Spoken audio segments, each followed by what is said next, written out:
première fois bu ñëw fii ñëw nag ci Amélie ci Sadakat di leen ci invitation mooy sama njaatige intellectuel. mooy sa njaatige ah.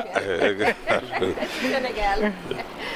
and sama yeneen njaatige sama cousine yi taaleen yi et tout ça ba Aïssata Santal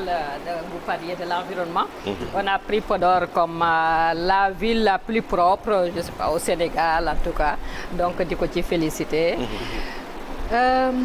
À propos de Lamine Diack, moi je trouve que c'est d'une grande tristesse parce que loolu laay wax toujours ko jege mais à travers le monde et finir dans ces conditions-là à 87 ans ñu lay juger que ñu condamné la que ñu bañ laa condamné c'est très dur c'est très dur et c'est dommage et je crois que d'après les docteurs doon wax lenn li ñu si jàng war a jàngate aussi leen wax la juriste wax amul lu ñu ci yokk selon nos valeurs culturelles selon la dimension de justice yaakaar naa ni boo demee ba nga toog à une instance internationale faut-il que ñu yokk ci la deuxième partie parce que d'après li ñu fi waxtaanee lu gaaw nee na mon fils est un voyou nee nañu bu fekkee ni nee nañu moo ko def même bu fekkee ni comme yéen journalistes yi da ngeen dagg kii bi comme li ñu leen di jiiñee toujours nuancé ba tey ça veut dire qu'il y a quelque chose il y a pas de fumée sans feu donc vraiment moom itam na góorgóorlu parce que on a les rumeurs ku du nit ku kii et puis il est un peu arrogant nee nañu ak yooyu je ne sais pas mais si son père va sur le kii wax mon fils est un voyou s'il l'a fait ou bu fekkee parti boobu bokk ci parce que man dégguma parti boobu ci RFI laa dégg dégguma ko fenn et d'autres télé donc ñu ngi koy di ñu ko war a ñaanal rek avocat moo ñëwaat daal di wax loolu daal di préciser loolu waaw parce que peut-être dañ jàpp wax ji ñaaw na mais je crois que c'est des mots qui viennent du fond du cœur et d'une certaine expérience je crois que c'est lu ñu mën rek moo di ñaanal ko lu ñu mën moo di laaj suñu gouvernement mu taxawu ko parce que même bu fekkee ni nit ku criminel sax bu dee citoyen kii la dañu la war a jàppale je me rappelle de quand on parle de l'histoire de Jamais sans ma fille la femme là bu mu dawee Iran mu ñëw à l'ambassade des États-Unis en Iran ñu ñëw ñu rejeté ko mais après bi ñu defee enquête bi ni ko dimbalewuñu ko ñi nekkoon ci guddi gi yëpp dañu leen relever parce que ils ont failli à leur devoir d'assistance à un citoyen américain ñun tam dañu war a jàngat ci loolu di ko def quelles que soient les fautes commises. Merci beaucoup docteur. docteur man fi ma lay laajee mooy que ni ba léegi question bi benn la daxañ maanaam littoral bi li xew ñu koy woowee bradage ci littoral bi ba le président Macky Sall daal def benn sortie daal ne nañu arrêté construction anarchique yi nekk ci littoral bi yow loolu noo ko jàngee et puis en tant que environnementaliste ban conséquence loolu am njeexital bi ci exploitation boobu ñuy def ci côte Sénégal yi xam nga nee nga dañu remarqué ci sa introduction seen émission bi lii en fait lii sama doom bàyyi la parce que man lii laa sant waaw bi lii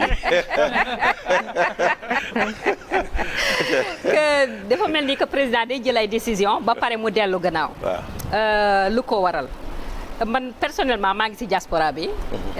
damay profiter d'ailleurs di nuyu suñu fédération des Sénégalais de la diaspora nga xam ne je suis chargée de la commission des femmes et développement c'est une fédération internationale qui regroupe 72 pays à travers le monde fépp pour Sénégalais nekk par exemple rien que le bureau reflète vraiment la diversité de l'expansion des Sénégalais à travers le monde comme par exemple le PCA est à Washington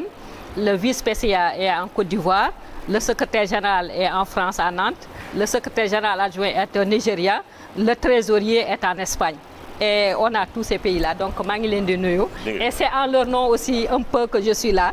donc di leen remercier au nom de la diaspora lu mel nii man personnellement en tant que résident dans la diaspora dama ko gis yeneen pays yi dama gis par exemple le Canada avait signé un contrat sur l'armement di ko jaay waa Iran ñu dem ba ñu koy dénoncer parce que dañu waa Iran dañu gis ne dañuy xeex Yémen léegi les militants des droits de la personne et cetera jóg ci loolu ni Canada warul jaay arme nga xam ne ñi dañuy détruire beneen nation. mu nekk kii ci boobu sax la comprendre que ni ñuy nooy duggee contrat du noonu nga ci génnee parce que bu gouvernement Canada bi cassé contrat bi dina fay lu bëree bëri. Est-ce que loolu moo arrivé au Sénégal avec ce contrat-là? Mais man la question que je me pose moo di est-ce que gënul ñu arrêté ko maintenant parce que ñu ngi wax ni problème yu bëri c'est pas du temps de Macky Sall commencé na peut-être du temps de Diouf peut-être même du temps de Senghor passé par Ablaye Wade yegg si ci kii donc défaire ko dina jafe. La question que je me pose est que gënul ñu arrêté tey contrat bi même bu ñu si fay lu bëri plutôt que bàyyi ko éternellement. C'est-à-dire que sur tout le mandat du président Macky Sall mu jëm si ñeneen ñi et cetera. L'essentiel c'est que nous revenir autant que possible que nationaux yi yore les affaires nationales suñuy yëf nañu ko gérer tey ji amul benn expertise booy wut Sénégal ci n'importe quel domaine fekk sénégalais amu ci expertise bu mucc ayib muy ci nekk ci continent bi muy ci nekk ci diaspora bi man par exemple bi ma Robinson invité le spécialiste de Cheikh Oumar Tall sama maam bi ma invité à Michigan State University il me disait que la communauté la plus instruite c'est les Africains et c'est eux que tu trouves dans les instances internationales sur les compagnies aériennes et cetera damay gis aussi Maroc dañuy rappeler par exemple lors de la fête de la couronne dañuy woowaat seen kii yi seen waa diaspora yi ñuy jóge fu nekk comme ça ñu relier wu ak pays bi parce que am na noo ci yàggee et puis les images négatives là qu'on te projette de l'Afrique da ngay mujj sa ragal ñëw mais bu fekkee ni état bi permettre na waa diaspora yi ñuy ñëw de temps en temps reconnecter ak pays bi dinañu ñemee effectivement am courage di ñëwaat donc man je ne connais pas le fond du problème ça devient une question juridique du ma ci sore mais xam naa ne rek c'est une expérience qui est connue ailleurs et c'est pas facile quand un contrat est établi que ñu cassé ko mais li ñuy wax bu fekkee ni président Macky Sall dafa gis parce que aussi nguur day juum n'est-ce pas bu fekkee ni nguur gi dafa juum na gis ni juum na dina ci teg experts yi parce que am nañu ay kii nga xam ne sur le plan juridique mën nañu ko kii sur le plan international lañu koy fi ñu seet la meilleure façon de nous en sortir beneen décision bi mu jël également wax naa la ko si littoral bi construction justement le littoral la man loolu yow par exemple en tant qu'environnementaliste man nga ñu jàngal ban jeexital lay am ban conséquence le fait que ñuy exploiter de cette manière nos côtes et puis ce n'est pas qu'à Dakar c'est un peu partout non moi je trouve que ça c'est scandaleux surtout ci période bi ñuy dund bi surtout ci zone écologique bi ñuy dund bi parce que on est où on est dans le Sahel n'est-ce pas c'est la zone la plus vulnérable à travers le monde du fait du désert du grand désert du Sahara et c'est une zone qui connaît et qui a connu pendant de très longues périodes la désertification la sécheresse du suñu mbokk yi Haalpulaar yi Soninké yi waalo yi dem émigré et c'est grave émigré wuñu fenn waalo émigré en tout cas man yow gisoon naa la Canada moom waalo yi lay bañ ñu laal leen non en fait elle a un peu raison les waalo au moins émigré que les Haalpulaar et les Soninké mais c'est grâce à ces émigrés que le waalo du moins tu vois je suis que le Fouta et le Guidimaha a ressurgi n'est-ce pas et parce que même bi fa président Abdou Diouf il paraît dem na fa voyage mu gis hôpitaux yi gis lumière yi gis kii il était étonné tout était apporté par les immigrés n'est-ce pas les pharmacies et cetera donc ñu passé ci période yooyu tey jii ñuy affecté le patrimoine foncier avec les changements climatiques les détériorations de l'environnement qui affectent plus le Sahel moi je trouve que c'est scandaleux parce que ça compromet comme on dit dans le rapport Brundtland c'est-à-dire le rapport des Nations Unies sur l'environnement et le développement durable dont le titre c'est une seule planète parce qu'on n'a pas comme disait l'autre une planète B fii moom bu ñu kiiwee rek biodiversité bi animal végétal humaine ñooy disparaître planète bi def fi des. Et ça c'est dénoncé à travers les conférences internationales, celle de Rio en 72, celle de Durban, l'agenda 21 en France, la dernière à Marrakech où j'ai rencontré le président avec son staff, où j'ai rencontré des ONG environnementales qui étaient là pour la défense de l'environnement. Alors que ñu gis au nom des intérêts égoïstes, je dis bien égoïstes, que certaines personnes jël le littoral di fa tabax kër bëgg am les pieds dans l'eau, bëgg am ay kër VIP. Moi je trouve que c'est d'un égoïsme inacceptable. waaw mais docteur doguma la mais ñoom loolu c'est leur choix peut-être égoïste mais état bi nga xam ni moo war a réguler yooyu yëpp di bàyyi loolu tamit ça c'est un problème. Justement ku ci nekk sa bëgg-bëgg peut-être ngay topp. waaw sa bëgg-bëgg bi nag état bi dafa war a veiller aux ressources, quelles que soient les ressources. On a parlé tout à l'heure d'autres ressources, mais les ressources maritimes. Parce que tabax kër, ça veut dire que ñu ngi gas suuf si. Ça veut dire que ñu ngi fragiliser le littoral. Ça veut dire que ñu ngi fragiliser et on est à Dakar. Dakar, c'est une presqu'île. C'est une ville qui est entourée d'eau. am na fu muy tollu rek fragilisation bi am na fu muy tollu rek mën na am peut-être c'est pas dans 10 ans 20 ans mais dans 50 ans le Dakar mën na fees ak ndox. Ah oui moi je l'ai vu au Canada, des gens qui avaient construit des villas effectivement VIP au bord du lac et tout ça di ko kii, mais il y a eu une inondation.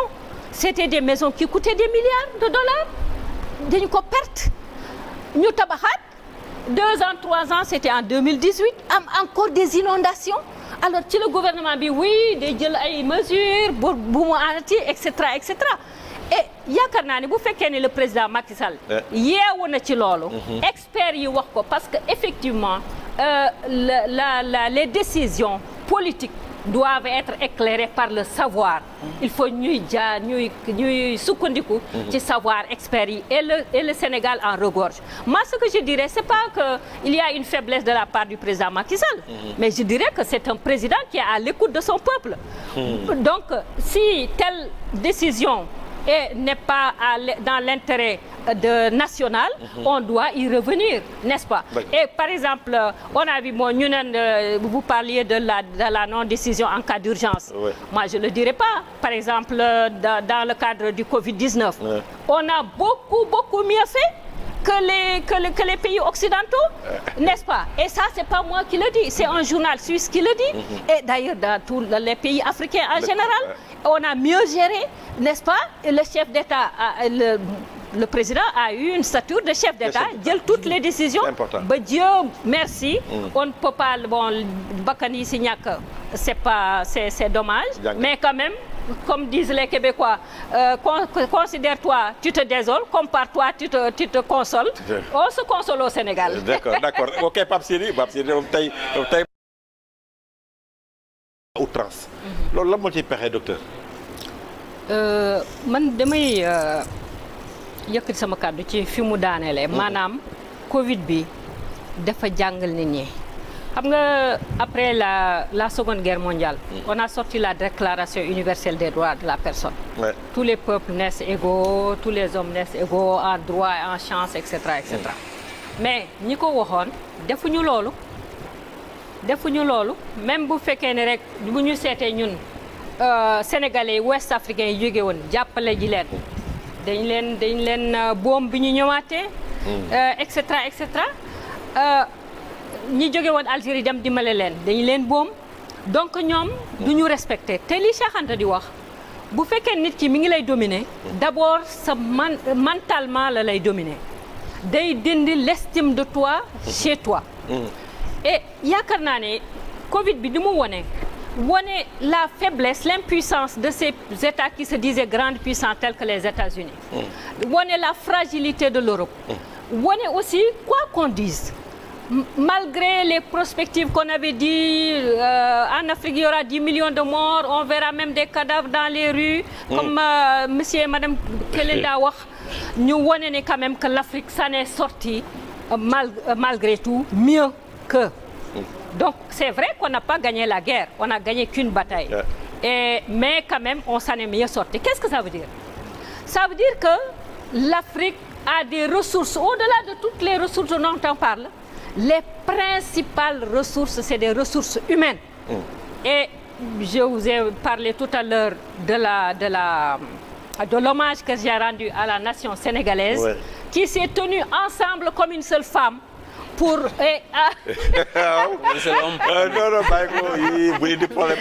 avec le leadership du président de la République. Et aussi, je crois que nous devons dépasser notre petit Sénégal là.